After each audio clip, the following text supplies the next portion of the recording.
Guys আসসালামু আলাইকুম। আপনাদের নিশ্চয়ই মনে আছে আমি এই মুহূর্তে আছি পলাশ আঙ্কেলের সেন্টারে। এসে যা দেখতে পেলাম আপনাদের আগেও আমি দেখিয়েছি। আগের বিড়াল ছানাগুলি, বিড়ালটা প্রায় অসুস্থ হয়ে মারা যাওয়ার পথে ছিল। সেই বিড়ালটাকে দ্রুত চিকিৎসা দানের মধ্য দিয়ে কিন্তু সুস্থ করা হয়েছিল। জানি না বিড়ালের বাচ্চাগুলো বেঁচে ছিল কি না। হুমায়ুন ভাই, ওই আগের বিড়ালের কোনো বাচ্চা কি এখনো আছে? আলহামদুলিল্লাহ। এখন কয়টা হয়েছে আবার নতুন করে?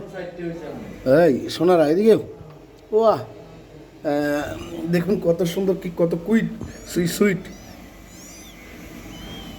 আর এটার মা কিন্তু আছে, ওই তো দেখতে পাচ্ছেন আপনারা,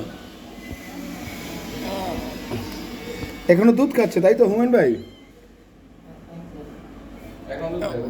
আচ্ছা, এগুলো মনে কাউকে দিবেন না,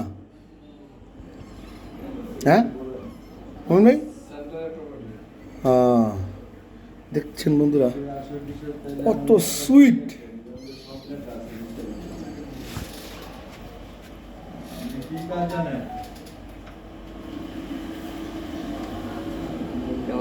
এই তো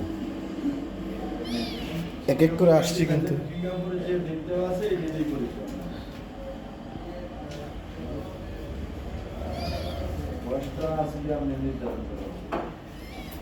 আসলে বিড়ালটা কিন্তু খুব আদর করতেন পলাশ আঙ্কেল।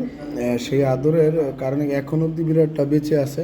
বিড়ালটা প্রায় মারাই গিয়েছিল, এমন একটা অবস্থা ছিল গাড়ির তলে পড়ে। ধন্যবাদ, ভালো থাকবেন, আসসালামু আলাইকুম।